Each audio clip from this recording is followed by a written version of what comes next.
иштей бербейсиң деп бияқта деп. И мунусу аз келген жут, менин күйөөм кинорежиссер и плюс ТВ режиссер да, телевидениеда. Получается, экөөбүздүн тең чөйрөбүз только ошол тармакта да, искусство тармагында. Анан ошондо дагы көпчүлүгү каршы болгон. Күйөөмдүн достору, тааныштары шылдыңдап жүрүшкөн. Азыр бүгүн күйөөм видео жөнөттү, Сафаридеги видеону Инстаграмга киргизсем, кайра эле ошол өзүбүздүн коллегаларыбыз видеону көчүрүп алып, кайра күйөөмө жөнөтүштү. Молодец, убагында туура кылган экен, кетип калып, бул жакты таштап, ушул жака барып, азыр жыргап эс алып жүрөт деп. А мен ЛТРде 10 жыл иштегенимде эмне болдум? 3 жолу болгону сколько бар эс алып келдим. Молодец. Ошол менин компания менен кошо да. Фаберликте уже 1 жыл убакыт ичинде чоң ийгиликтерге жетип жатам. Анан буга чейин жок, мен барбаймын, иштебеймин, сендей болуп сине албаймын дегендер. Анан башка бирөөгө катта болгон туугандар, эжелерим уже ыяп жөнөтүп атышат. Мен өзүңө катта кайра депчи. Силерди мен уже каттай албайм. Мен силерге 100 жолу айтканмын, мага катта алга десем болбой. Кайын журтуңарга катта болгонсуңар, ошондой болот десем, эжем бир эжем үйлөп атат да, эми 1 жыл күтөмүнбү сага өтүш үчүн депчи. Күтөмсүз, анан мага өтөсүз, сиз мага өткөндө мен уже башка команда менен дагы Дубайда жүргөн боломун деп. Ошо азыркы учурда балдарым дагы ушул жакта иштей бериңиз дейт да, чоң балам особенно. Күйөөм аябай каршы болгон. İşte böyle koy, ne kalsın fabirlikte депчи, лучше бияка кел, бул жака чык деп анан. Балам болсо маркетинг планы полный изучать этип чыгып, атасынын жанына отургузуп, ата, сиз апама мешать этпең. Апам ушул лестницаларды басып өтсө, 160, алтындан не болот деп, миллион десем, апам ушул лестницаларды басып өтсө, 160 миллион сом алат. Ошон үчүн вообще апама мешать этпеңиз деп. 7 жашта ошенткен да. Азыр 8 жашта. Уже билет да, фаберликтин маркетинг планын толук билет. Мен менен кошо сабак өтөт.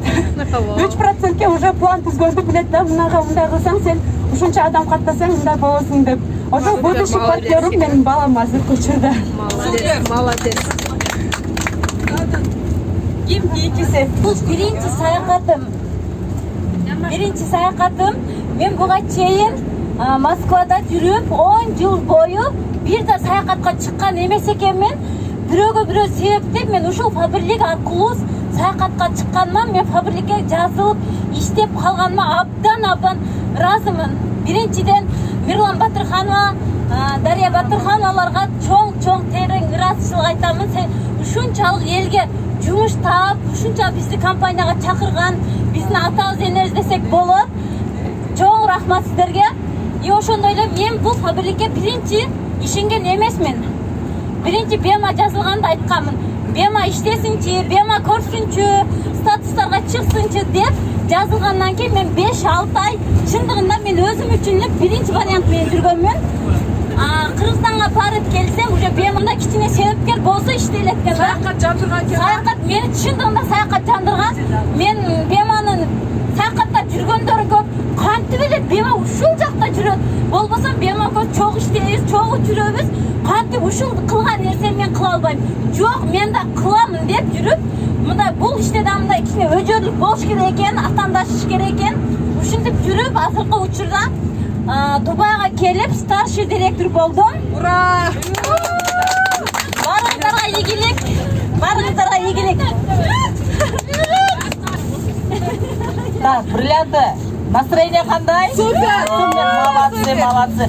Мен ушул жерде отурган ар бириңер менен сыймыктанам да. Чындыгында сыймыктанам. Мен бул жерге келип, мен келгенден бери ыйлап жатам, бирок ал нерсени эч кимге көрсөткөн эмесмин. Аты жөнүң? Мен Маматова Зайнап. Азыркы учурда почти 33 жашка келдим. 3 баланын энеси болом. Мен ыйлак директормун. Кылып койду. Золотой директор. Азыркы учурда золотой. Кубанычтан сени. Азыр кубанычтан сүйлөйүн, только жакшы нерселерди сүйлөйүн. Мен бул компанияга балдарыма сыймык болуш үчүн келгенмин. Дагы Кубанычтын жаштары да, жаштары кубанычты жакшы сүйлөйт. Бул чындыгында эле кубаныч жаштары. Мен күйөөмдү жоготуп койгондон кийин мен балдарымды атасы бардан да жакшы багам деп өзүмө сөз бергем. Молодец. Ушул ушунчалык балдар мени менен сыймыктансын деп келгенмин. Атасы барлар мисалы ала албаган нерсени мен алып берем дегенчи. Умничка, супер. Көпчүлүк айтат, борорый мисалы. Мисалы барыңар эле түшүнөсүңөр да, мисалы атасы жок, атасы өлүп кеткен болсо, баягы аялды дагы, балдарын дагы башкача көз караш менен карайт да. Мага жакпайт андай көз караш менен караган адамдар. Мен наоборот өзүм жардам бергенди жакшы көрөм. Ошол нерсеге жетем. Мен ошол нерсени көрсөтөм. Аялдар канчалык күчтүү экенин докажу дегенминчи. Ошон үчүн дагы аз убакта золотой директор болду. Ооба, мен келгениме болгону 10 ай болду. Мен 10 айда золотой директормун. Молодец. Супер. Бул сен менен бирленип болосуң жакынкы убакта. Ооба, мен буйруса, анан былтыр мен келгенде эле кийинки ассамблеяга мен эч болбогондо закрепленный рубин болуп барам дегенмин.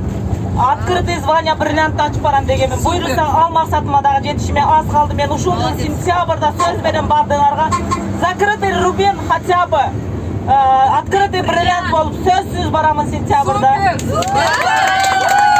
Менин дагы бир максатым ушул визуализация менде аябай күчтүү иштейт. Мен кичинекей кезимден визуализация кылганды аябай жакшы көрөм. Мен көзүмдү жумуп алып, менин раматылык күйөөм дагы билет.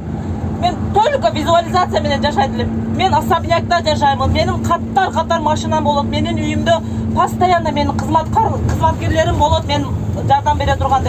Мен өзүм кесибим боюнча мугалим болсом дагы мен иштебейсиңби дейт эдечи. Мен иштебеймин.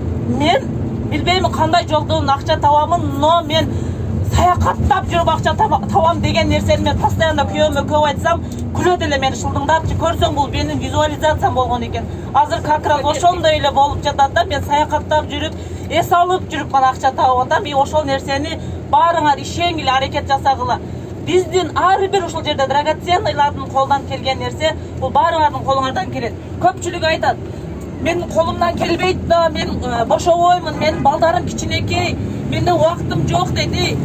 Менде жетпеген убакыт, мисалга менчелик эч кимде убакыты көп эмес да. Мисалы балаңарды караганга күйөөңөр бар, кайненеңер бар, үйүңөрдө шартыңар бар. Иштегенге убактыңар, шартыңар бар да. А мисалы менде ошол баламды караганга убактым жок. Мен 3 ай уктаган эмесмин деймин. Көпчүлүк айтат, эмнеге сен 3 ай уктабайсың деп күлүшөттөр, түшүнбөйт. Себеби мен күндүзү балдарымды караймын, бардыгы да бар, үйдөгү айылдагы жашоо менде да болгондо.